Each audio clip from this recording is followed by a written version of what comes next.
Unit 15A Reading Comprehension. Steve je bio zauzet. Nedelja je. Steve Bond je kod kuće, pije kafu i čita novine. Danas on može da se odmara. Prošla nedelja je bila teška i Steve je vrlo umoran. Imao je mnogo posla i morao je da ide na razna mesta. U ponedeljak je bio na poslu od 8 ujutro do 8 uveče. Prije podne je imao 2 sastanka, a onda je išao na poslovni ručak u restoran Madeira. Poslije podne je pisao izvještaj i telefonirao. Završio je izvještaj vrlo kasno i onda otišao kući. U utorak je morao da putuje u Niš. Putovao je 3 sata do Niša. U Nišu je bio na sastanku 2 sata.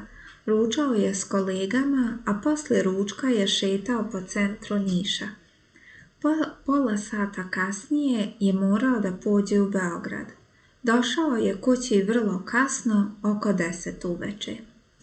U srijedu je bio cijel dan u kancelariji. Opet je imao sastanke i razgovore s kolegama. Uveče je išao na večeru s prijateljima. Večerali su u restoranu Dačo. Kao i obično, tamo je bila gužva, ali je bilo vrlo veselo. Ostali su u restoranu do ponoći. U četvrtak Steve je ceo dan bio na konferenciji u Sava centru. To je bila međunarodna konferencija o ekonomskoj saradnji. Poslije konferencije je organizovana večera i Steve je upoznao interesantne ljude. U petak je Steve imao mnogo posla u kancelariji. Nije bio na poslu u četvrtak, tako da je morao da završi mnoge stvari.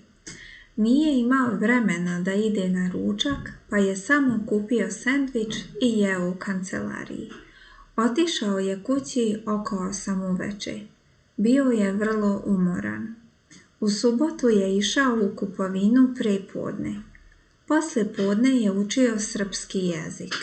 Radio je domaći rad i čitao lekcije zato što cijele nedelje nije imao vremena da uči srpski. Uveče je išao na večeru u mali italijanski restoran. Poslije večere je sedeo kod kuće i gledao televiziju. Odmarao se. Nije mogao ništa drugo da radi.